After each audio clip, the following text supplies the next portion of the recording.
Depuis des années, un ancien carreleur se bat contre l'industrie du ciment. Aujourd'hui malade, il souhaite que des responsabilités soient enfin établies. Il passera lundi prochain devant le tribunal de la sécurité sociale pour être indemnisé. La justice aura à se prononcer sur la question d'empoisonnement. Laetitia Fouque. Ces gants, comme une seconde peau, cachent la vraie, pleine de crevasses, stigmate d'une vie passée à manier du ciment. Responsable, cobalt, chrome 6. Ces composants dissous dans l'eau deviennent très agressifs. Depuis 5 ans, Éric Bellé n'est plus carreleur.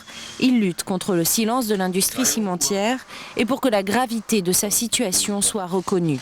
J'ai déclaré un cancer de peau, qui m'a été refusé parce que je ne ramène pas un certificat médical, mais moi je me bats pour un cancer de peau qui engendre d'autres pathologies, mais lesquelles, moi je ne sais pas.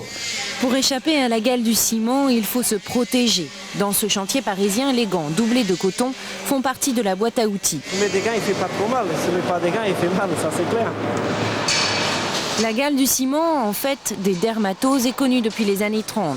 D'après les constructeurs, impossible de se passer de ciment et surtout de trouver une recette moins nocive. Seul rempart alors, gants, bottes et beaucoup de savon. Le message diffusé très tardivement par l'industrie cimentière porte ses fruits.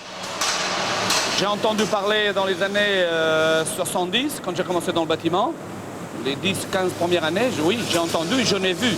J'ai vu des gens avec ce qu'on appelle des dermatoses, ce qu'ils disaient dans le temps la gale du ciment. Depuis 20 ans, moi, je n'en vois pas. D'après les cimentiers, moins de 200 cas en 2001, 15 fois moins qu'il y a 20 ans. Chaque jour, 315 000 personnes manipulent du ciment, autant de victimes potentielles, auxquelles s'ajoutent tous les retraités du secteur.